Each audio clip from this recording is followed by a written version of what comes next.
Jerry Brown here with Jerry Brown Travels. Laurie here.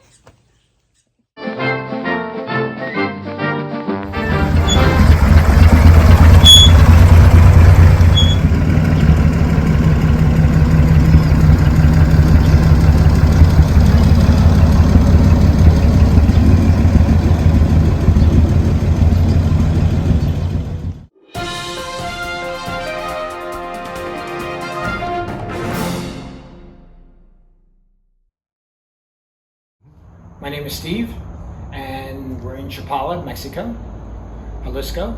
And when I was growing up, my first car when I was a teenager was my grandfather's old, I thought it was old at the time, it was like a 12-year-old Cadillac.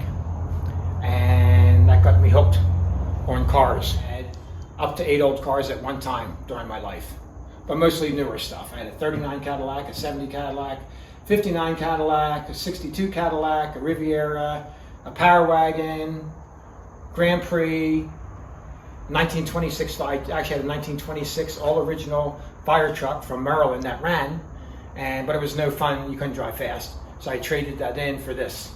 It ran when I bought it, but it was a rust bucket. Had no paint on it, it was sanded down and rusty. So I had it for many years, been sitting in my barn. Then when I moved to Mexico, I sold all my other cars, but kept this. And then a year or two later, I hauled it down here as a rust bucket and spent several years restoring it. And this turned out to be my favorite car. After I got this fixed up and started driving it, it became by far my favorite car. And living in Chapala, it's great because I can drive it every day of the year. Okay, it's called Columbia, which was one of a couple thousand manufacturers in the 20s. And it was the Columbia name came from the warrior goddess of the United States, and her name was Columbia. Columbia, and you're saying Columbia, it's a V. For whatever reason, back then, the U's looked like a V. Dragon is just my imagination. Okay. None of this is original to the car. That's just all my imagination. The engine is a Continental engine. There's very few other than the biggest car companies, everybody used somebody else's parts. So it's a Continental engine, which is one of the finest engines back then. 6-cylinder, so it's large for back then. 50 horsepower, which sounds terrible, but that was actually powerful for back then. This car can do 60, 70 mile an hour. And so they called it. Wheels were an option back then, a very expensive option. The 4 wheels plus a spare, so you have 5 wheels. They're called distal steel wheels, D-I-S-T-E-E-L, distal steel wheels. They were an option even on expensive cars back then because the 5 wheels were the price of a Model T. So the car back in 1920 was $2,000, which you think, oh my God, that's so cheap.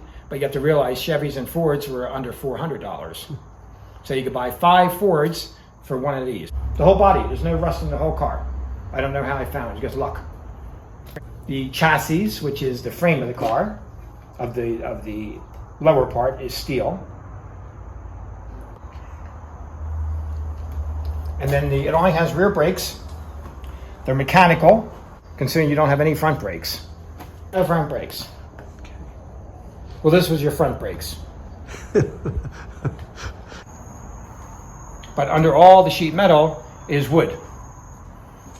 They would actually take strips of wood and cut it and piece them together and then take the sheet metal and bend it over it. So every car was a little bit different. This might be an inch longer or something, or this might come down a little bit further. 6 years. But overall, I've driven it probably 13,000 miles. So I get to work on it for 6 months, and I get to drive it for 3 months till something breaks. Then I work on it for 3 months, and I drive it for a week till something breaks. So my goal is to be able to drive it half the time, and I'm happy. And the leather interior is not original. And I had a guy in Ajijic that makes handbags out of leather, and he did the seat for me. It's two whole cowhides that they dyed the color I wanted. And then I took all the scraps and made all the door panels and this piece and this piece. And because it's wood, all I needed to do was take my little upholstery nails and tack them in.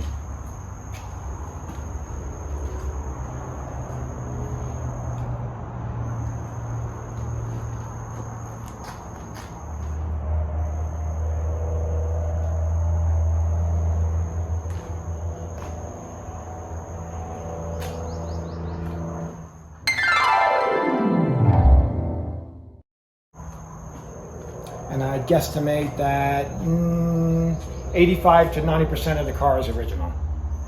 The engine, the transmission, the rear axle are original. For a 100-year-old car, that's pretty amazing. A lot of work to keep them working properly, but